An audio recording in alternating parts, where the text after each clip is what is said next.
Hello everybody, and thank you so much for your interest in PD Remote for Piano Disc IQ systems. And I just want you to look at this real fast. Look how beautiful this user interface is, and look how user-friendly it is too. Most of the stuff on here is self-explanatory, and if you've already purchased the app and played around with it, you probably have caught on to most of what it does already. But I'm just going to give you a quick review. You'll notice that when your piano is playing, that this master volume here at the bottom changes the volume of the piano instantly, whereas these vertical fine adjustments take a couple of seconds to actually happen. So say we're listening to the piano right now and the speaker. Let's just turn it on. Now you wouldn't hear that annoying sound right there, that back sound. That is the signal that drives the piano keys. But when you adjust these vertical sliders, you'll notice that it takes a couple of seconds for the piano and speaker to respond, and that's normal. So adjust it a little bit and wait to hear the change. And the same goes with the speaker over here. And once again, when you change the master volume, though, the change between the piano and the speaker is instant. So a lot of people like having this master volume on the screen because of that. Now, let's look here up at the top. Look, you can touch playlists, and 8 drawers or 8 boxes will come up. You can touch one. Let's just go to playlist 3. You can touch edit name at the top, and you can change that to whatever you want. We'll change it to hello. Okay, there you go. Now you can hit add at the bottom of the screen, and it'll bring up all the stuff that's on your device. And remember, this app will only play stuff that's on your device. It won't stream content from anywhere else. So let's just hit albums, and let's just hit, okay, fine, we got some Dire Straits. It doesn't even matter what. We got some Leonard Skinner. Okay, there you go. Now, I only put 3 songs in there, but now I can hit play, and those 3 songs that are in the hello box or hello playlist will play. Now, if I want to, I can touch that box, go back into it, and I can hit repeat. And now when I hit play, the contents of that drawer will just loop. And you'll notice that on the title, on the front of the box, you can see the title of the box or of that playlist scrolls across the front of the screen, which tells you that the contents of that drawer are looping. So, excuse me. Now, let's do something else. Now, remember how before I could touch the music and I could scroll through the contents, and that's a really nice way to see what's on my device? To bring up that beautiful screen again, just touch music up at the top. And then once everything comes up, just select anything to bring it back. Okay? All right, now we've got this again, so I can go like this. Now, say I'm listening to that song right there. As your piano's playing, you can go through and find something else as your piano's playing, and then just touch the now playing button to see what you're playing. So, okay, and that's probably pretty obvious. Next thing you'll notice, you have a schedule button over here up at the top. Touch that thing, and then you can, today is Wednesday, for example, so let's just go to Wednesday, and let's turn this on, and that means that I'm going to schedule my piano to play automatically. I'm going to touch a start time. Right now it's 8:52, so I just set it for 8:54, and I'm going to have it play for a few minutes. Now I just set it, well, that's way too long, but it doesn't matter, 8:55. Okay, so I set a start time, just 1 minute. I set a start time and I set a stop time, and now I just simply choose a source, and I'll just choose playlist 4. Actually, there's nothing in playlist 4, so let's go to hello. Okay, so now I selected a start time, a stop time, and my source, which is hello. Okay, and I turned that on. Now when I go home, you'll notice this little autoplay light is blue, which tells me that my piano is scheduled to play automatically, and it will in just a couple of minutes, but I don't want it to, so I'm going to go back into schedule, and I'm going to turn it off. In fact, I'm going to clear all days just to be safe. So now I just cleared everything. Let's go home again. Right here is your AirPlay icon. This is like your little transmitter. This baby is what sends the signal from your iPad to your piano. If it's white, your piano won't play. It needs to be blue. So just touch that. Your piano should come up. It'll say piano right there, or it'll say Airport Express, and just touch that. Notice that it's blue now, which means you're connected. Okay, now, if you forget all this stuff that I'm talking about, you can touch this little I button. I'm working on a website. It's not done right now, but you can touch pdremoteapp.com, and then you will see all of the stuff that I'm talking about right now, and just so that you can quickly review it. And then I'll post this video that I'm making right now. I'll actually put it right here at the bottom of the screen. So okay, you'll notice that you have a Master V button here. We've covered everything else except for these mute buttons. Say the piano's playing. If you want to mute the piano, just touch right there. If you want to mute the speaker, just touch right there. That's pretty obvious. We haven't talked about set levels. I'll do that in just a second. Shuffle is obvious. Just touch the button and then hit play random music on this device, and it'll just bounce around and just play. You have no idea what it's going to play, but it's kind of nice not knowing what it's going to play. So okay.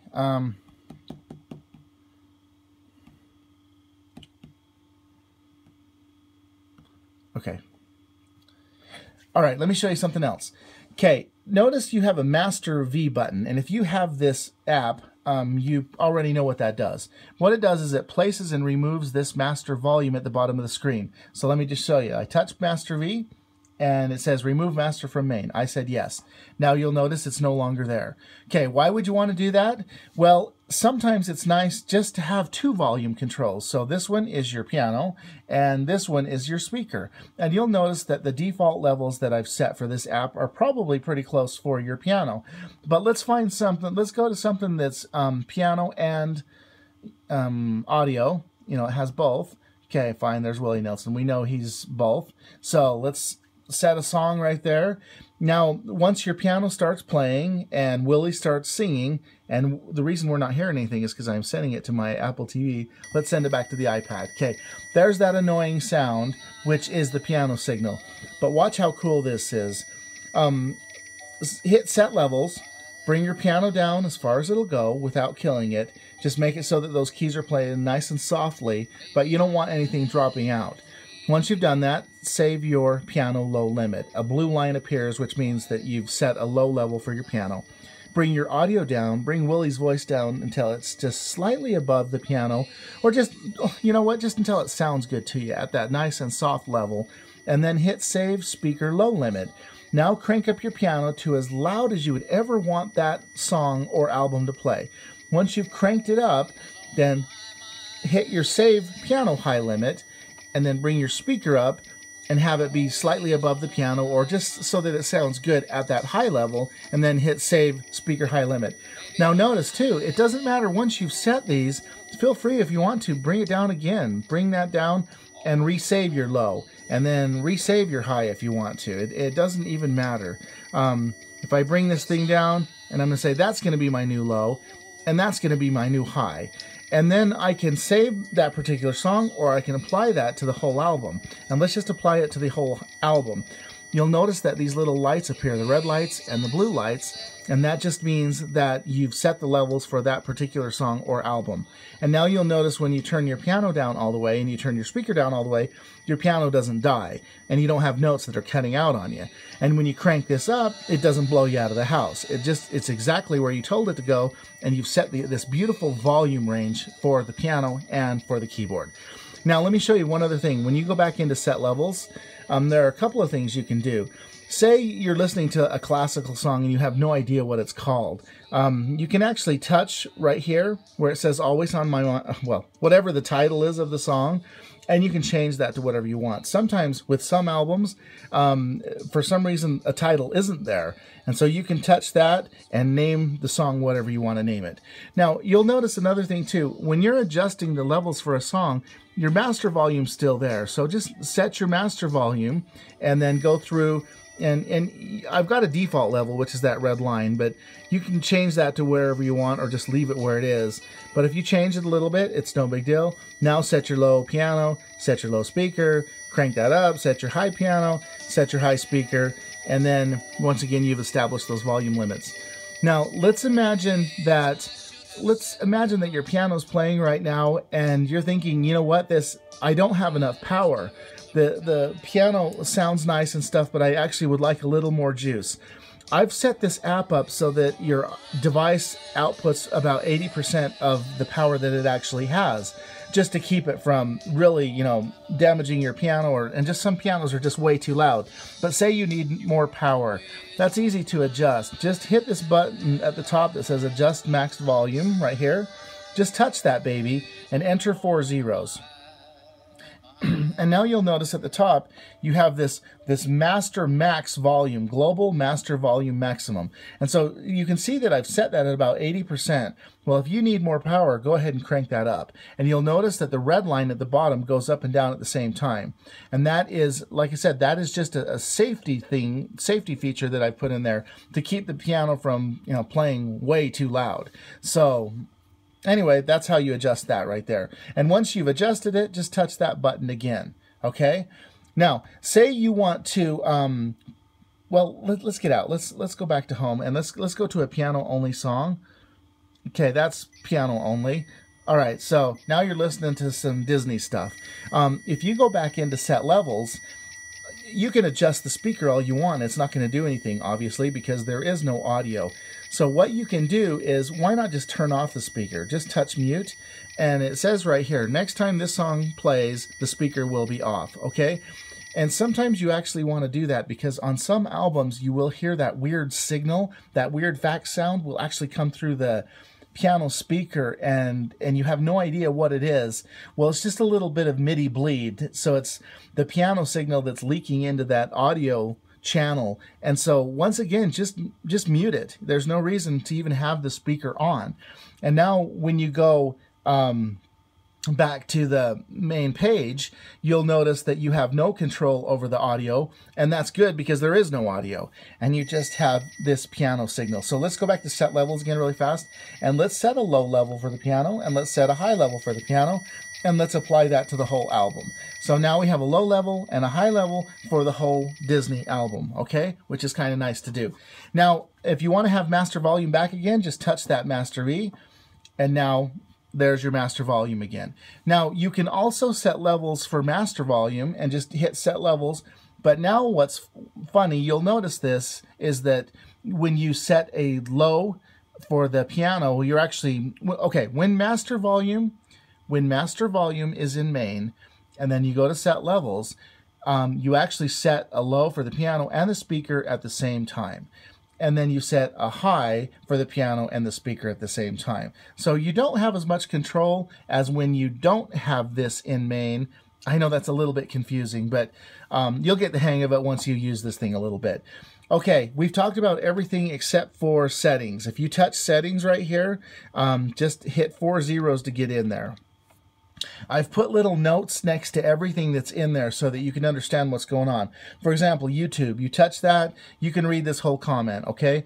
Basically, long story, it just places a link on the main page that sends you to some videos that I've put on YouTube that will play your piano.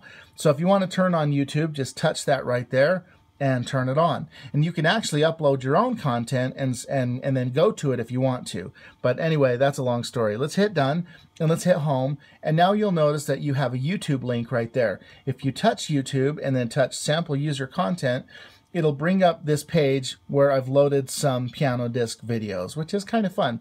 And then obviously just hit, touch it, and then your piano will start playing. And if it's got audio, then you'll hear the audio. When you're done with that, just hit done and it'll take you back to the app again. Let's go back to settings one more time, 4 little zeros. Now you can read all this stuff later. One thing I want to just tell you really fast though is that if you have a song that's slightly off, as in you're listening to the piano and the audio and they just don't sound like they're in sync, I've noticed that's a problem with some of the Beatles albums, and I've also noticed that it's definitely a problem with Billy Joel's, all 3 of Billy Joel's albums. So I've got a sync control that you can place in there. So touch place sync control in main right there, and then just simply turn on this button at the bottom, and then hit done. And now go home, and you'll notice that you have a sync control. When you adjust this, you actually grab the audio and you bounce it forward, or you send it back with respect to the piano signal. So let's say we're listening to Billy Joel. In fact, let's just bring up Billy Joel. Let's hit music right there. And artists. And let's just hit Billy Joel really fast. Billy Joel. Billy Joel. Okay, there's Billy Joel right there. Honesty. Okay, now say you're listening to that song right now and the piano and Billy Joel's voice don't sound like they're in sync with each other. Usually you can take this audio I mean, the sync control, slide it to about 64 milliseconds or so. And that usually will get you pretty close. You'll notice that the piano and the audio will instantly sound better right there. Now, once you get to that